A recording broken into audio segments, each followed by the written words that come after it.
Hola, ¿qué tal? Bueno, pues aquí estamos en otro nuevo podcast número 4 de Data Science for Business, y hoy vamos a hablar de una cosa que es muy contextual, muy del momento, pero que seguramente va a tener gran impacto en los meses o quién sabe, incluso en los años que tenemos por delante, ¿no? Estoy grabando para que te sitúes por si escuchas esto en el futuro.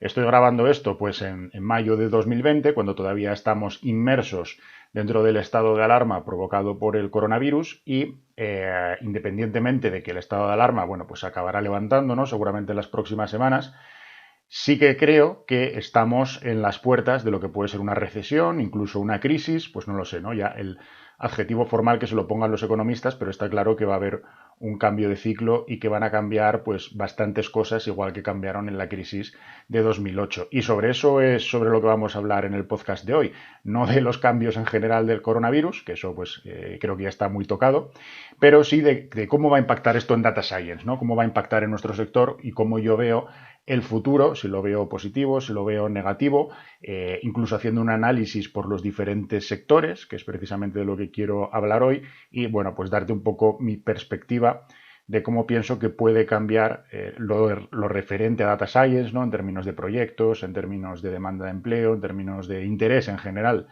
de lo que es el mercado por Data Science, no en los términos técnicos. Este no va a ser un podcast técnico, ya sabes que en los podcasts tratamos más temas de gestión y temas más un poco de estrategia y de mercado, y vamos a analizar pues precisamente eso, ¿no? Cómo pienso yo que va a afectar todo esto al mercado de Data Science y cómo creo que vamos a evolucionar en los próximos meses o incluso años, no lo sabemos.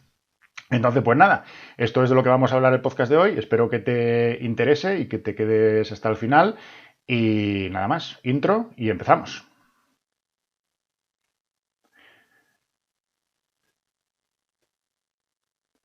Bueno, pues estamos de vuelta y vamos a comenzar con el tema de hoy que te he anticipado ya al inicio del podcast, que va a ser este impacto que yo creo que puede tener todo el cambio de la situación provocado por el coronavirus específicamente al mercado de Data Science, ¿no?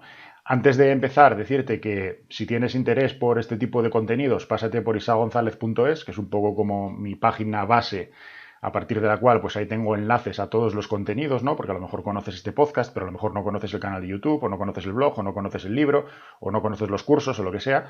Pásate por isagonzalez.es, es un poco pues todo mi mundo y tengo diferentes canales de contenido sobre Data Science. Unos como este son un poco más dirigidos a la gestión y a la estrategia, otros como el canal de YouTube están un poco más dirigidos a la parte técnica. Entonces, bueno, seguro que hay algo ahí de tu interés también, ¿no? isagonzalez.es. Pero dicho eso, pues comenzamos con el tema de hoy y con esta reflexión. Y quería hacerla porque es algo que, lógicamente, pues como en todos los sectores, ¿no? Que supongo que están haciendo este mismo análisis, pues yo he estado pensando sobre esto estos últimos días y también planificando, pues cómo puede ser el futuro para Data Science for Business, porque de alguna manera o de otra va a impactar, ¿vale? Esto impacta en todos los sectores. Lo que hay que intentar entender es cómo impacta en tu sector concreto y a partir de ahí, pues cómo puedes trazar también un poco la mejor estrategia de corto y medio plazo, ¿no? Entonces he estado haciendo esta reflexión para Data Science for Business y bueno, pues quería compartirla también contigo porque entiendo que si estás escuchando esto de alguna manera estás metido dentro del mundo de Data Science también y a lo mejor pues algunas de mis reflexiones te pueden resultar también de utilidad, ¿no? Lo que está claro es que va a haber un impacto, como te decía, eso está clarísimo. Creo que o bien hacia un lado o bien hacia otro, seguramente habrá pocos sectores en los cuales esta situación que estamos viviendo no represente algún cambio. Y no únicamente desde el punto de vista económico, que por supuesto va a tener mucho impacto, ¿no? Pero también desde el punto de hábitos de las personas, de hábitos del consumidor. Ahora te voy a hablar un poco de la crisis de 2008, porque realmente la tenemos bastante cercana y yo la viví también, digamos, en primera persona, ¿no? Ahora ya, pues con 41 años que tengo, pues ya la del 2008, pues me pilló con 30 años aproximadamente, por lo tanto también me pilló un poco mi plenitud profesional y digamos, sensible a poder haber pues tomado todos los aprendizajes de aquella experiencia, de aquel momento e intentar también utilizarlos para pues entender la situación actual y lo que puede pasar. Pero claro, la diferencia es esa, que antes, sobre todo aquella crisis, fue una crisis muy relacionada con la economía y por tanto, pues también cambió patrones de comportamiento, patrones de compra, pero yo creo que muy dirigido hacia ese aspecto del low cost, ¿no? De cómo la economía estaba mal, pues al final, digamos, surgieron todos estos negocios alrededor de los modelos low cost. El consumidor se hizo un consumidor mucho más incierto, ¿no? En el sentido de que tenía incertidumbre de cara a tomar decisiones de importancia, de gastarse su dinero. Bueno, pues todo esto que ya conocemos, ¿no? Y eso yo creo que se va a repetir en parte en esta crisis, aunque como vamos a entrar a profundizar un poco ahora, creo que son dos crisis bastante diferentes. Bueno, no sé si la del coronavirus va a ser crisis o no, pero bueno, permíteme utilizar la palabra crisis, aunque después acabe siendo solo una recesión o lo que sea, ¿no? El impacto que va a tener el coronavirus. Aunque es un impacto económico, yo creo que va a ser diferente. Te voy a explicar por qué. Pero luego, además de esa parte económica, está sobre todo la parte del cambio de los hábitos. O sea, lo que es absolutamente diferente en todo lo que hemos vivido hasta ahora, pues es todo el tema del estado de alarma, del aislamiento, del teletrabajo. Y eso creo que ha provocado también un cambio cualitativo en las personas, ¿no? Y en las empresas también. Incluso las empresas pues han tenido que ponerse muy al día con toda la parte de la tecnología que soporte el teletrabajo y estamos aprendiendo a gestionar todo esto. Estamos aprendiendo a gestionar cómo hacer reuniones en las que participemos todos, si funciona bien la tecnología y todos podemos hablar y escucharnos, cómo organizarnos el trabajo, cómo conciliar, ¿no? Porque donde antes, aunque bueno, tú siempre estabas un poco conectado con el móvil, pero digamos había un cambio físico cuando salías por la puerta de la oficina y te ibas a tu casa, a lo mejor tienes que contestar un par de emails, pero ahora esa barrera también como que se diluye y yo creo que también estamos en ese aprendizaje, ¿no?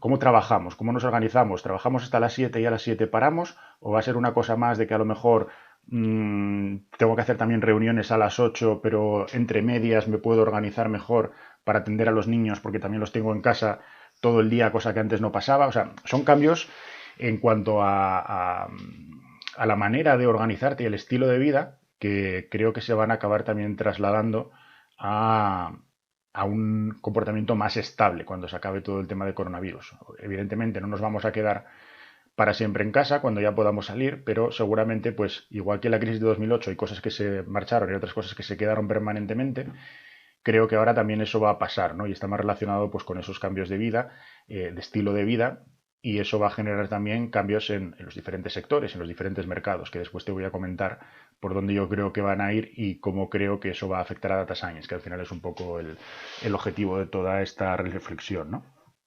Entonces te comentaba el tema de la crisis de 2008 y te decía que yo había pasado por ella. Y, y aquella fue diferente desde mi punto de vista en el sentido de que aquello fue una crisis financiera. Yo recuerdo que se hablaba mucho de esto al principio, ¿no? Se hacía diferencia entre la economía financiera y la economía real. Y se decía la economía financiera es todo lo que tiene que ver con los grandes mercados, con los bancos, etcétera. Y la economía real, pues es el señor o la señora que salen y hacen la compra del día o llevan su coche al taller, ¿no? Entonces aquello fue una crisis originada por la parte financiera que después obviamente acabó trasladándose a la economía real, porque si al final pues el sistema de financiación, principalmente por los bancos y las cajas, ¿no? Pues está en problemas, es lo que soporta todo el modelo económico. Si los bancos y las cajas no pueden financiar el circulante de las empresas, una empresa, aunque digamos tenga un modelo de negocio que sea robusto, no tiene liquidez para pagar nóminas, para pagar proveedores y aquello acaba cerrando, hay despidos y bueno, pues empieza un poco toda la rueda que ya conocemos. Y esa fue la manera en la que, digamos, la crisis financiera terminó en la crisis económica. Yo creo que en este caso es al revés. O sea, en este caso es una crisis de la economía real, ahora mismo porque directamente el gobierno ha obligado a los negocios a cerrar, pero incluso hay ciertos negocios y ciertos sectores que cuando puedan legalmente abrir, obviamente se van a ver muy afectados, ¿no? Y pues los más claros yo creo que pueden ser el turismo, la restauración, incluso todo pequeño comercio que no sea de restauración, no sé, comercios de ropa, cómo va a hacer ahora la gente para ir y probarse la ropa sin tener miedo a contaminarse. O sea, todo esto se va a ver muy afectado. Entonces, va a ser, digamos, un impacto sobre la economía real que posiblemente después acabe trasladándose a la economía financiera, ¿no? Porque si al final la gente en su economía real pierde su trabajo o no factura lo suficiente, tiene que cerrar su negocio, por lo tanto no puede seguir consumiendo, por lo tanto afecta al otro tipo de negocios que dependían también de esta gente, que también bajan su facturación, también tienen que cerrar, hay más gente que se va al paro y bueno, pues vuelve otra vez toda esta rueda perversa, ¿no? pues al final eso va a hacer que la gente, de nuevo, las grandes decisiones financieras que tú tienes que tomar en tu vida, como puede ser la compra de una vivienda o la compra de un coche, pues la gente no se va a atrever a hacerlo y eso va a tener impacto también en la economía financiera, ¿no? Entonces yo creo que en este caso va a ser al revés. Por eso pienso que es diferente de 2008, pero de alguna manera lo que podríamos llamar como situación general, independientemente de que la subtipología sea distinta, una situación general, digamos, bajista o negativa, eso sí va a ser igual. Y yo cuando viví la de 2008, lo que pasó específicamente hablando del ámbito de data science es que no se resintió especialmente. Y no se resintió especialmente porque al final eh, yo creo que precisamente las prácticas analíticas o todo lo que hacemos nosotros, que al final es trabajar información para generar también resultados en formato de información y mejorar los propios resultados de las empresas, ¿no? Bien resultados comerciales, resultados de marketing, ahorro de costes, todo este tipo de cosas, pues tienen más sentido en esos ciclos negativos. Y tienen más sentido porque, por ejemplo, cuando fue 2008 y yo trabajaba muy cercano al negocio de la banca, al sector de la banca, había trabajado mucho históricamente y trabajé mucho durante esos años. Y claro, antes el modelo de la banca era un modelo en el cual era un modelo un poco de fuerza bruta, ¿no? Tú, básicamente, el modelo comercial era, entre comillas, sencillo, porque era tener muchas sucursales, como la economía iba muy bien y se daba mucho crédito, pues la gente se quería comprar viviendas, entonces tú abrías un montón de sucursales, la gente entraba por la puerta de la sucursal a solicitar una hipoteca y salía con la hipoteca, con el plan de pensiones, con dos tarjetas, con el seguro de vida y con el seguro del hogar. Entonces digamos que el modelo era relativamente fácil y no hacía falta mucho fine tuning o mucha inteligencia analítica para que ese modelo comercial funcionara, ¿no? Como te digo, es un modelo de fuerza bruta, más oficinas, más comerciales y más créditos, y ya está, y ese era el modelo.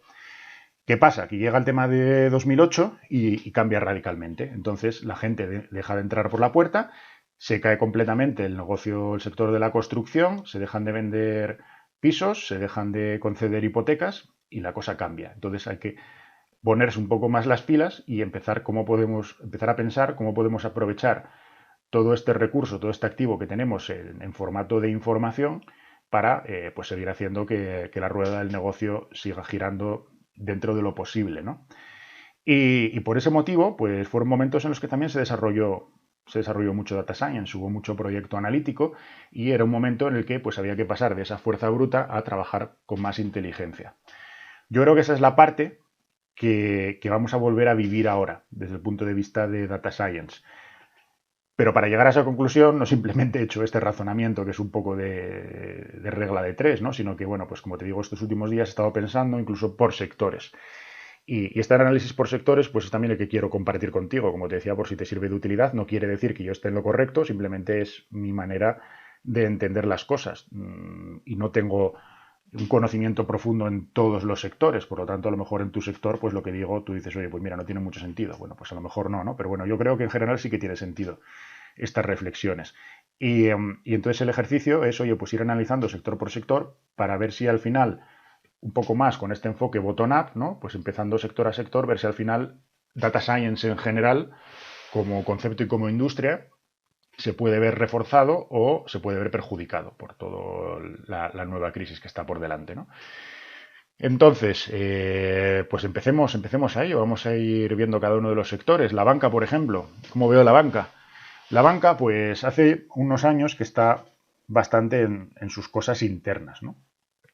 Sobre todo en el proceso de consolidación del sector, como ya conocerás, si sigues un poco el sector o trabajas en él, desde precisamente toda la crisis de 2008, que desaparecen las cajas, qué hacemos con esto, dónde las integramos, hasta las últimas fusiones también, pues o adquisiciones entre diferentes ya bancos, propiamente hablando de bancos, entonces digamos que es un sector que está en una reconversión que yo creo que todavía no la tiene del todo terminada, ¿no? Y seguramente todavía habrá movimientos por delante en los próximos meses, en los próximos años, y entonces el sector está un poco ahí.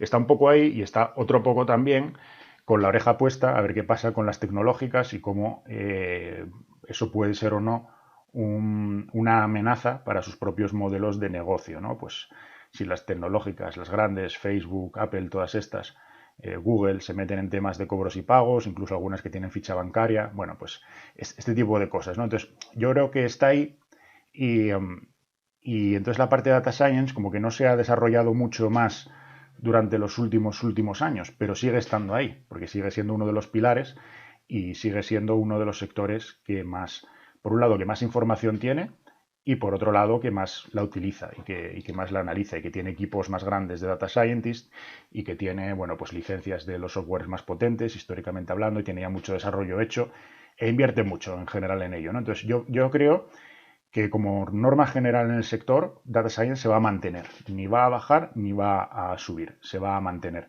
Sí que es cierto que veo una previsión de un nuevo repunte, específicamente los temas de Data Science, que tienen que ver más con el ámbito de riesgos. ¿Por qué? Porque de cara a la nueva crisis, a la nueva recesión, pues seguramente lo que va a pasar es lo mismo que pasó en la anterior, se incrementará la mora. Al incrementarse la mora, pues habrá que ser mucho más fino también en toda la política de concesión de préstamos y de crédito.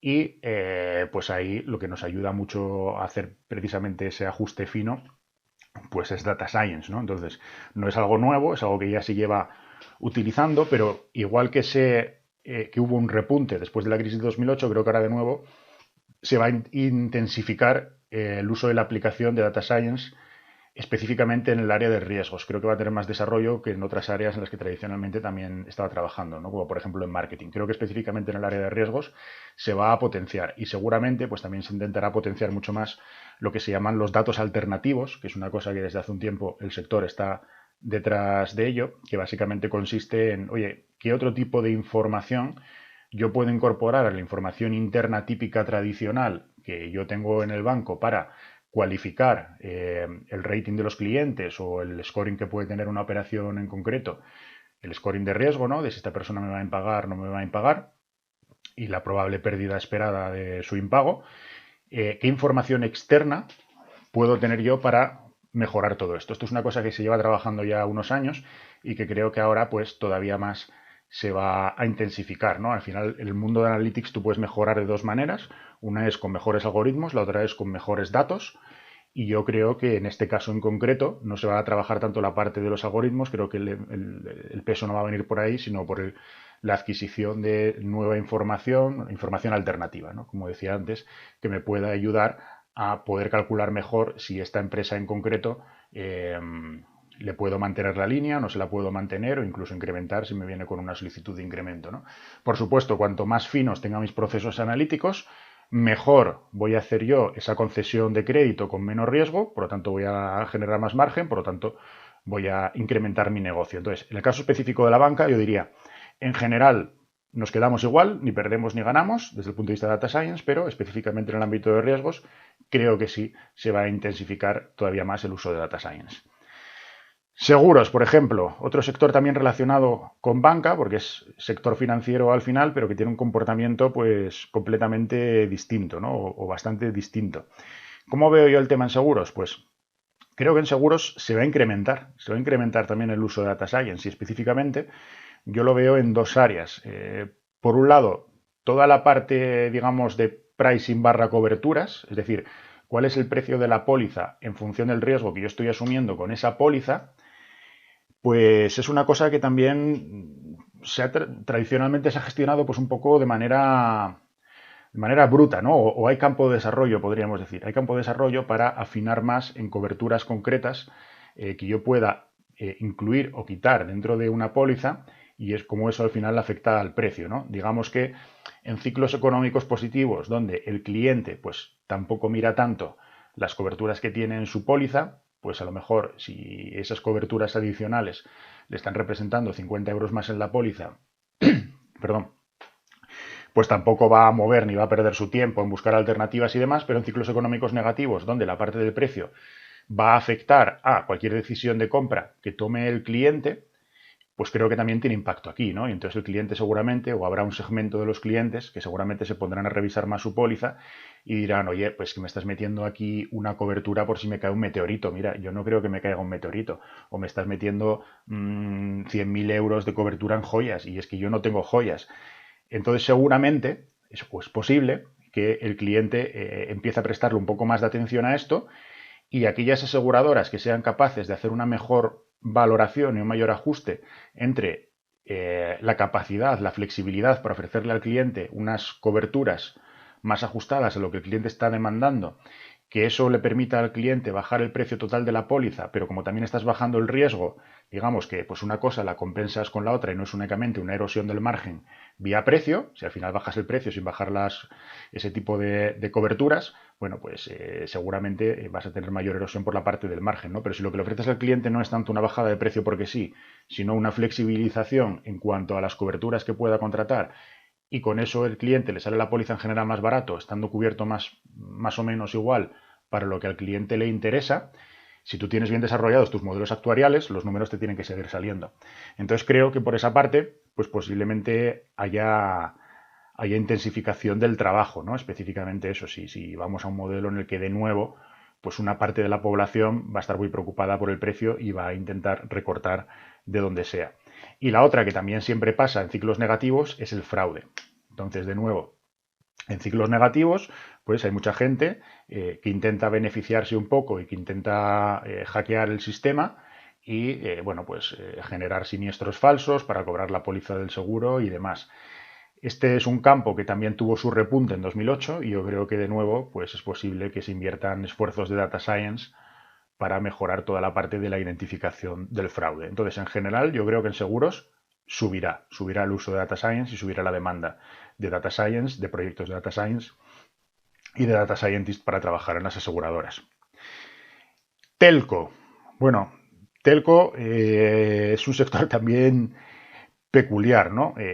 Yo veo más, en Telco también tradicionalmente se ha utilizado mucho data science, digamos, para los usos clásicos, ¿no? De segmentación de clientes, de identificación de qué ofertas pueden interesar a cada uno de los clientes, de ajuste del pricing, todo ese tipo de cosas, pues yo creo que se va a quedar igual, o sea, ahí ni vamos a ganar ni vamos a perder, se va a seguir haciendo el mismo uso, un poco como pasaba en banca, ¿no? Son sectores ya muy tradicionales, que tienen todo esto muy desarrollado, posiblemente haya poco rango de mejora por ese lado o poco potencial de hacer cosas nuevas que no se hayan hecho ya antes, pero al mismo tiempo van a ser cosas que se van a seguir haciendo.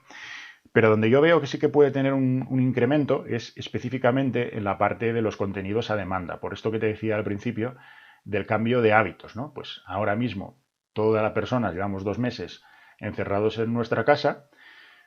Seguramente ha habido bastante más consumo de temas como Netflix, Imagenio y en general todos los contenidos a demanda, HBO y demás. Y yo creo que esta puede ser una de las cosas que se queden, porque a lo mejor antes había mucha gente que no había prestado atención a este tipo de servicios porque su estilo de vida pues no era así, era un estilo de vida de estar siempre fuera de casa y nunca se había planteado pues el engancharse a una serie, por ejemplo, y posiblemente ahora, pues durante este periodo, pues posiblemente haya conocido este modelo de consumo. Entonces habrá gente que seguramente volverá otra vez a pasarse el día en la calle cuando pueda ser, pero habrá gente que a lo mejor, bueno, pues ya deja el Netflix o deja el HBO o deja el Imagenio o deja lo que sea y en general yo creo que va a subir, ¿no? Va a subir el consumo de manera permanente con respecto a lo que fue el pre-coronavirus de este tipo de contenidos. Y este tipo de contenidos, este tipo de servicios, son servicios que se basan mucho en data science. Uno de los grandes clásicos que lleva trabajando toda la parte de Big Data y Data Science, pues es Netflix, ¿no? Es uno de los ejemplos que siempre se pone porque históricamente ha invertido mucho dinero y mucho esfuerzo en desarrollar, pues, por ejemplo, cosas como su sistema de recomendación. ¿Por qué? Porque al final es cierto que aunque sea un servicio que es más novedoso o que puede estar en una demanda creciente, digamos, también es un servicio que tiene mucha competencia y hay mucha competencia entre los diferentes prestadores de este servicio. Y es un servicio que es difícil de diferenciar, porque a lo mejor, bueno, pues el catálogo sí, hay algunas series que están en uno y están en otro, pero la serie pues la acabas y en el momento en que acabaste esa serie, ¿qué pasa? Te cambias al otro porque el otro sí que tiene otra serie en exclusiva y entonces me paso de Netflix a HBO y cancelo el Netflix o contrato los dos o cómo hago un poco esto, ¿no? Yo creo que todavía está ahí el mercado, está un poco por definir, al menos en España, ¿no? Y en este punto es muy importante, pues eso, todo, por ejemplo, los sistemas de recomendación que te ofrecen, cuando tú estás en Netflix o en Imagenio o lo que sea, te dice, oye, pues porque has visto esto, quizás también te interese esto otro, ¿no? Netflix específicamente, ellos dicen que el 70% de sus visualizaciones parte de estas recomendaciones. Al final tiene un sentido, ¿no? Porque cuando tú estás consumiendo este tipo de contenidos, que sobre todo los consumes en televisión, no es algo que consumas, a lo mejor también, ¿no? Hay gente, pero que lo consuma en el móvil o en el ordenador, pero sobre todo es en televisión, pues televisión es un dispositivo que tiene una usabilidad bastante peor. Si yo estoy en el ordenador, yo me cojo el ratón y hago scroll y me paso rápidamente pues un montón de películas de Netflix para ver la que me interesa. Pero si estoy en la televisión con el mando, pues es un poco más rollo, ¿no? Entonces, si yo, digamos, bajo 15 o 20 posiciones y no veo ninguna película que me haya interesado en esas 15 o 20, pues yo lo que voy a decir es, mira, Netflix no me merece la pena, lo cancelo, no tienen nada bueno. Realmente tienen un catálogo tan extenso que es muy difícil poder condensar de todo ese catálogo lo que le va a interesar a ese usuario en concreto en pues las 30, 40, 50 primeras posiciones. ¿Por qué? Porque lo que te interesa a ti será diferente de lo que me interesa a mí. Y ahí es precisamente donde entra toda la parte de los sistemas de recomendación, ¿no? Que es un algoritmo de data science que está específicamente diseñado para esto, para identificar los gustos de un usuario y, por lo tanto, cada vez que tú entres en la plataforma, pues tú vas a ver unas recomendaciones diferentes a las mías. Si al final eso funciona, tú vas a ver más películas de Netflix y por lo tanto vas a seguir manteniendo el servicio. Si al final eso no te funciona, pues va a pasar al revés, ¿no? Entonces, yo sí que preveo que dentro del sector de telecomunicaciones, y déjame que meta, pues también estos players como Netflix, HBO y demás, dentro de este sector, por poder compararlos un poco con la oferta de vídeo bajo demanda de Movistar, Vodafone y demás, que al final en esto acaban compitiendo, pues yo ahí sí que veo un incremento también de data science que está para quedarse. ¿Por qué? Porque responde a un cambio de patrón del consumidor que también está para quedarse. Luego está, por ejemplo, vamos a pasar a un poco, a lo mejor los sectores que pueden verse más perjudicados, ¿no? Auto. Claro, ¿qué pasa con auto? Auto es uno de los grandes sufridores de esta nueva crisis. Como decía antes, pues en términos de incertidumbre, donde yo no sé si voy a tener trabajo dentro de 6 meses o no, pues yo no me meto en comprarme un coche, salvo que ya se me haya estropeado directamente el actual, ¿no? Pero si no, pues obviamente es uno de los grandes sufridores. Entonces, ¿cómo veo la situación en auto? Pues en este caso la veo más difícil. La veo más difícil porque da igual el data science que quieras hacer, el mercado va a sufrir un impacto tan grande que ni data science, ni big data, ni digitalización, ni nada. O sea, aquí no te puede salvar nada más que un nuevo cambio de mercado. Sí que es cierto que dentro de este sector yo creo que tienen una pequeña mina de oro no explotada, que es toda la parte de postventa, ¿no? Que es, oye, si al final digamos, el cliente no va a cambiar de coche, pues el cliente lo que tendrá que hacer será reparar su coche, porque si algo tienen los coches es que dan problemas y se estropean, ¿no? Y tienen que pasar revisiones y tienen que pasar ITVs y todo esto además es bastante previsible frente a otros sectores, a lo mejor como podría ser seguros, donde puede ser más difícil saber cuándo a una persona se le va a romper una tubería o no. En el caso de auto, tú sabes que un cliente que tiene un coche que tiene un año de antigüedad seguramente va a tener bastante menos averías que un cliente que tiene 10 años de antigüedad, ¿no? Y yo creo que esta información la tiene el sector. Lo que pasa es que no la tienen accesible o no la tienen bien trabajada. Pero realmente ahí existe un poco esa pequeña mina de oro que yo te decía. Si tú trabajas un sistema de información para recoger toda esa información que tú tienes sobre los clientes, empiezas a integrar también información en las distintas partes de la cadena de valor, entre venta, postventa, revisiones, etcétera, empiezas a meterle un poco de inteligencia ahí, que a lo mejor ni siquiera tiene que ser todavía inteligencia de algoritmos muy avanzados, pequeñas reglas de negocio que tengan en cuenta pues lo que te decía antes, ¿no? Si el coche tiene tanta antigüedad, pues es probable que le vaya a tocar esto, es probable que le vaya a tocar este otro. Si el cliente acaba de llevar el coche al taller y resulta que hemos visto que esto es una avería o que el coche ya va a seguir teniendo averías dentro de 3 meses, 6 meses, pues que esto pasa al departamento comercial para que le ofrezcan una oferta en un nuevo coche. No sé, todo este tipo de cosas que no son de ciencia ficción, que creo que el sector todavía no está mayoritariamente ahí y que podría ser una de las vías de trabajo, debería ser, en mi opinión, una de las vías de trabajo. ¿Qué es lo que pasa? Que tampoco es una cosa que puedas tener solucionada de hoy para mañana. Entonces son una serie de cambios que requieren tiempo y que requieren inversión. Y entonces entiendo que al final, si en una situación mala per se, donde se te van a caer drásticamente los ingresos, tú además tienes que hacer inversiones en costes de todo esto, que vas a empezar a recuperar, pongamos en 3 años, 4 años, 5 años, porque realmente se trata de casi de un cambio estructural de tu modelo de negocio, pues entiendo que va a ser difícil, ¿no? Entonces, por todo ello, considero que auto desde el punto de vista de Data Science, no va a ser un buen sector para estar metido. Y lo mismo pasa con turismo, ¿no? Pues turismo, y meto aquí si quieres también toda la parte de hoteles y la parte de restaurantes.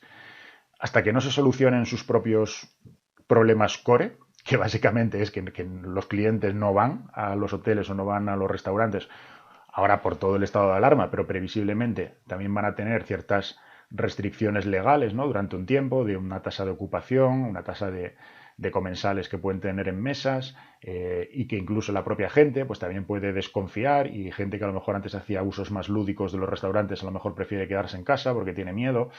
Bueno, pues todo eso va a afectar, ¿no? Y considero que es necesario que primero se solucione todo eso antes de pasar a las mejoras que tú puedes conseguir en Data Science, que al final, desde mi punto de vista, son buenas, pero son complementarias a lo que es el negocio core. Lo primero es que funcione el negocio core. Si el negocio core no funciona, de nuevo, como decía antes, no hay Data Science, ni Big Data, ni digitalización, ni nada que te salve de esa situación, ¿no?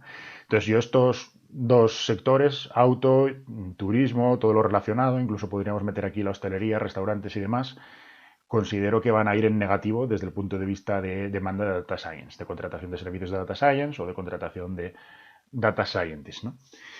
Y luego, por último, está el sector que creo que puede tener el mayor potencial, que es el retail. Y es el retail porque también seguramente es uno de los que más va a haber afectado también ese modelo de consumidor, ¿no? Ese modelo de consumo, ese comportamiento del cliente, esos patrones de compra y de uso de estas empresas de retail. Y aquí, sobre todo lo veo por la parte, o el potencial, lo veo por la parte del e-commerce. Pues de nuevo, eh, hemos estado unas cuantas semanas sin poder ir a los comercios directamente. En las próximas semanas los comercios van a tener que hacer un poco encaje de bolillos para que la gente pueda seguir yendo, pues lo que te decía antes, ¿no? En las tiendas de ropa, pues que se están instalando máquinas de ozono, que desinfectan la ropa, que no sé qué. A lo mejor también ahora está pasando como que tienes que pedir cita previa para poder ir a la tienda. O sea, es un cambio demasiado abrupto. Esperemos que vuelva todo a la normalidad, ¿no? Y que cuando realmente pues ya nos olvidemos definitivamente del coronavirus, porque salgan vacunas, medicamentos o lo que sea, pues que vuelva todo a la normalidad. Pero hay unos meses por delante que yo creo que van a llevar a este sector, posiblemente más que a todos los anteriores que hemos hablado, a reinventarse, en este caso sí, desde la parte de la digitalización. Y esto yo creo que va a terminar en e-commerce. Y es algo que ya muchas de estas empresas han empezado a hacer. Durante la fase del estado de alarma han empezado a prepararse en decir, oye, si por un lado yo no puedo vender en mi establecimiento físico, pues voy a intentar vender por e-commerce. Y por otro lado, de nuevo, creo que va a haber un cambio en el hábito de las personas, que muchas personas que antes no estaban comprando telemáticamente, por e-commerce, por internet, pues se han visto obligadas a hacerlo por todo el tema del estado de alarma y demás. Y eso creo que también va a generar que se cambie ese modelo. Por ejemplo, creo que está ya bastante extendido, por ejemplo, comprar, digamos, productos, pues por ejemplo, de electrónica, libros, todo este tipo de cosas con Amazon, ¿no? Esto en España es una cosa que ya está bastante aceptada.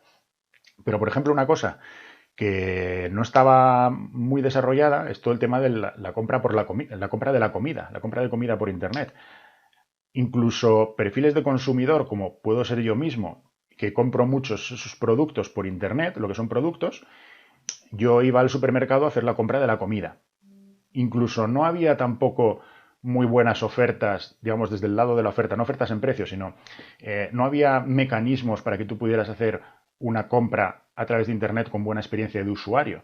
Eh, la gente de Mercadona, yo no sé en qué está pensando. Yo creo que tiene que ser una estrategia pensada a propósito para que la gente no compre por internet y vaya a la tienda y como pasa por los pasillos y ve los productos, pues acabe comprando más y todo ese tipo de cosas de merchandising.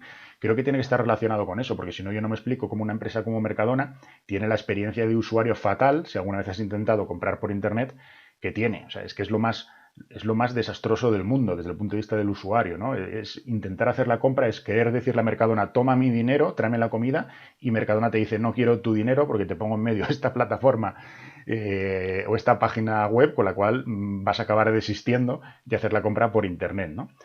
Y sin embargo, creo que ahora, pues muchos nos hemos visto obligados a hacer la compra por Internet, la compra también de alimentación. Y creo que hay empresas que lo han sabido aprovechar muy bien. Tenemos el caso, por ejemplo, de Día, que era una empresa que estaba teniendo un montón de dificultades y que no tengo datos, pero es pura impresión cualitativa.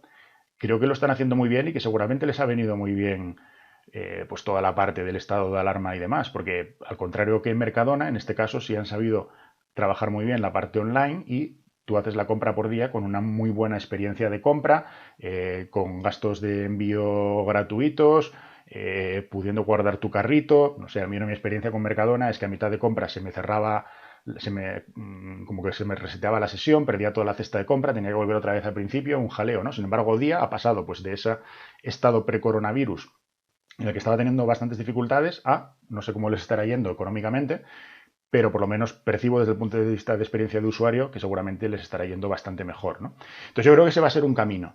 Y ahí te he hablado, por ejemplo, de los supermercados, pero de nuevo, toda la pequeña tienda, todo el pequeño comercio de retail, que también se está yendo a e-commerce, y lo que pasa al final, cuando tú digitalizas algo, es que se guarda todo. O sea, en digitalización y en e-commerce y en todo lo que vaya en general, pues a través de Internet, de aplicaciones de móviles, etcétera, etcétera, se almacena toda esa información. Entonces, siempre que se almacena toda la información, es un caldo de cultivo perfecto para que después Data Science lo explote y, bueno, pues ayude a mejorar todos esos KPIs de negocio, que al final es lo que hacemos, ¿no? Y consigas más ventas, y consigas mejores recomendaciones, y consigas mejor experiencia de usuario, y consigas más cross-selling, y mayor cesta media de compra, y todo este tipo de cosas que hacemos. Específicamente, te estoy hablando ahora en términos de retail, ¿no? Entonces creo que este va a ser un sector en el que posiblemente se va a incrementar mucho la demanda de data science y de data scientist. Por un lado, porque no estaba anteriormente tan desarrollado como estaba, por ejemplo, otros de los que hemos hablado, como banca o telco, que eran sectores que ya habían avanzado mucho en data science. Retail no había avanzado tanto en data science y se han producido una serie de cambios, como puede ser el verse forzados a mejorar todas sus plataformas digitales y como puede ser el propio cambio en el comportamiento del consumidor, que seguramente va a empezar a comprar mucho más por Internet, aunque finalmente se acaben abriendo también las tiendas físicas, pero de nuevo es el cambio de hábito, aquí al final lo que importa. Y yo creo que ahí va a haber un potencial pues muy importante para Data Science en todo lo que tiene que ver con el sector retail, ¿no? Bueno, pues hasta aquí mis reflexiones. Entonces, ¿cuál sería un poco la conclusión? Pues a partir de este análisis bottom-up que yo he hecho para mí, pero que he querido compartir contigo, pues yo creo que subirá un poco en banca, subirá un poco en telco, sobre todo específicamente en esa parte de los contenidos y demás. Puede subir de manera significativa en seguros por estas dos cosas que te decía, ¿no? Tema de precios y tema de fraude. Sectores como auto, turismo, hostelería, posiblemente no, aquí bajará. O sea, desde el punto de vista de Data Science, seguramente aquí habrá bastante menos recorrido. No te recomendaría que te acercaras demasiado a estos sectores si trabajas como proveedor o quieres trabajar como profesional de Data Science.